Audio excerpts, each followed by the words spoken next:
Hey guys, we have here our new gas stove, and in this video we want to show you how easy it is to set one of these devices up in your own kitchen. So all we need is here the pressure regulator that's going to be connected to the gas bottle. Then of course we have a hose. In this case this is here a PVC hose specifically for gas lines, and this is here 1.6 meters long. And then of course we have here our gas bottle. So this is brand new in this case, still kept. You can see this here. So we're going to connect this later on. And then here we have our new gas stove. So in this case, this is from the brand Techno. So we just picked this up here at our local hardware store. And this is the area where we want to set up our gas stove. You see here, this is specially prepared. It has this little hole here for the hose to go through. First, we're going to prepare our gas stove itself. So we're going to make sure all the packaging material is gone. And here we're going to inspect the burner, making sure that everything sits right. And also we have here these cast iron rings that are supposed to go right on top here. So when you have your pot or your pan, then you can put those right on here. And when we take a look at the back side of the stove, then you can see here is the connection, the gas hose, the connection for the gas hose sticking out here at the back. So this one has an additional hole here, so this doesn't do anything. So now in order to connect our gas hose, we have here a little bit of vegetable oil, which we're going to apply around the barbs here. So this will help the get the connection right to make sure it seals correct. So we're doing this on the stove and also here on the pressure regulator. And then when you take a look at the hose, you have here this clamp, this hose clamp. We're going to loosen that up by unscrewing it, open up the screw a little bit, and then we're going to push this back a couple of inches, and then we can slide on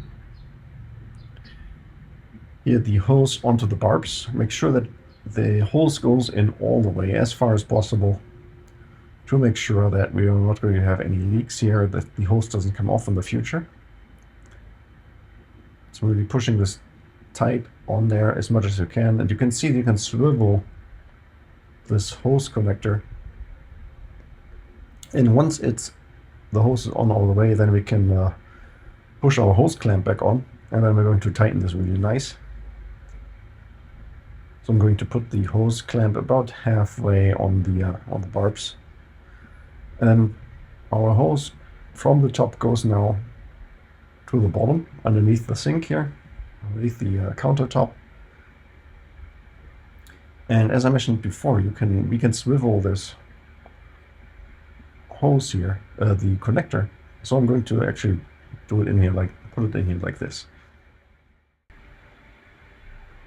Then of course we have the other end of our hose sticking out at the bottom here. Here we do the same thing with the hose clamp, open it up a little bit, push it back, and then push it over the barbs here of the pressure regulator.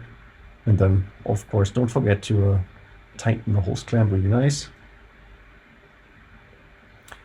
And once that is done, then we can already prepare our gas bottle here.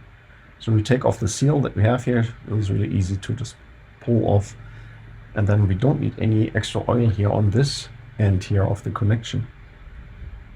There we have here the seal. Make sure everything is nice and clean. And when we screw on the pressure regulator onto the gas bottle, make sure not to cross-thread it by accident. And also remember that this is a left-handed or counterclockwise thread. So in order to screw it on, rotate the screw counterclockwise, just as well as the screw here to open up the gas bottle. And then, so now the gas should be flowing, and we want to make sure that the hose connections here are not leaking. So I'm going to put here some soapy water on here. So it's just a little bit with water, with some dish soap. We're going to pour this over here, and then we're going to examine if we see any bubbles. So you shouldn't see any bubbles. So we're going to do this on both ends of the hose, just to make sure that there's no leaks. You should also be able to smell any leaks if there are any. But I just like to make sure that nothing leaks with the water test here, with the bubble test. So everything looks nice and sealed well. And now we're already pretty much ready. So I'm going to push my gas bottle here into the corner so it's out of the way. And then we can start up our gas stove here. So the first time you're going to open it up, it's going to take a while until the gas reaches the stove itself. So you're going to have to leave it open a little bit. And you already saw here the flame, so everything works nicely. We're going to zoom in a little bit, so now we can see here the gas burner. It's doing what it's supposed to do. Yeah, that was it already for this video. Hope you found the information helpful, and if you have any more questions or comments, then please leave a message below.